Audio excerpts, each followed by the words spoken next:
మాట మీద మీకు గౌరవం ఉంటే ఇప్పటి నుంచి ముగ్గురు ఒకే కారులో తిరగండి అని ఆ ముగ్గురికి బ్రహ్మాండమైన సలహా ఇచ్చారు మాజీ మంత్రి పేరు నాని గారు. అసలు ఆ ముగ్గురు ఎవలో, మోడీ ఏం చెప్పారు, నాని గారిని అడిగి తెలుసుకుందాం.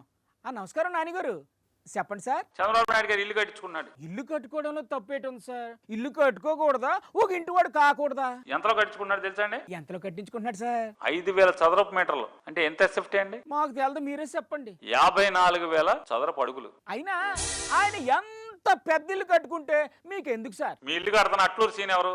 ఎవరు సార్ ఆయన? కొంపదీసి మేస్త్రినా? నక్కబల్లిలో రోడ్లు వేయమని 600 కోట్లు వర్క్ ఇచ్చారంట కదా ఎవరికి? అట్లూరు సీన్కి. అవునా? దీన్ని ఏమంటారు? కిట్ పోకు అనరా? ఏమో సార్. సొమ్ము ఒకటిది, సోకు ఒకటిది. సొమ్మెవరిది, సోకెవరిది? రైతుల పొలం, జనం సొమ్ము. ఊరుకోండి సార్, ఎప్పుడు చూడండి బాబు గారు మీరు ఆడిపోసుకుంటారు. మొన్న హైదరాబాద్ లో ప్రధానమంత్రి వాళ్ళ ఇంటికి వెళ్ళి కలిశాడు తెలుసా? అది బాబు గారుకున్న సత్తా అండ్ టాలెంట్. ఇక్కడికి విచిత్రం ఏంటంటే రాష్ట్ర ప్రజలకి ప్రపంచంలో ఎక్కడా ఉండదు. ఇప్పుడు కొత్త ఈ చిత్రం ఏం కనిపించింది మీకు? ఒక రాష్ట్రానికి ముఖ్యమంత్రి, ఒక రాష్ట్రానికి ఉప ముఖ్యమంత్రి, వాళ్ళ ఇంటికి ప్రధానమంత్రి గారు ఎక్కడ వెళ్తా అంటే పక్క రాష్ట్రంలో వెళ్తాడు. మరి వాళ్ళు ఉండేది పక్క రాష్ట్రంలోనే కదా, అందుకే అక్కడికి వెళ్ళి కలిశారు.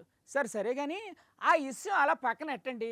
పెట్రోలు డీజిల్ దుబారా చేయకండి, సిచ్యువేషన్ అస్సలు బాగోలేదన్నారు మోడీ గారు. విన్నారా మీరు? మోడీ గారు, మా ముఖ్యమంత్రి గారు, మా ఉప ముఖ్యమంత్రి గారు, అలాగే ముఖ్యమంత్రి గారు కుమారుడు ముగ్గురు శుక్రవారం హైదరాబాద్ వెళ్ళిపోవాలి. ఎలా వెళ్తారు సార్ ఆ ముగ్గురు? స్పెషల్ ఫ్లైట్లో వెళ్తున్నారు. అయితే ఏమంటారు ఇప్పుడు? వాళ్ళ ముగ్గురిని ఒక కారు వేసుకుని హైదరాబాద్ వెళ్ళమని చెప్పండి. ఎటు ముగ్గురు కారులో వెళ్ళాలా?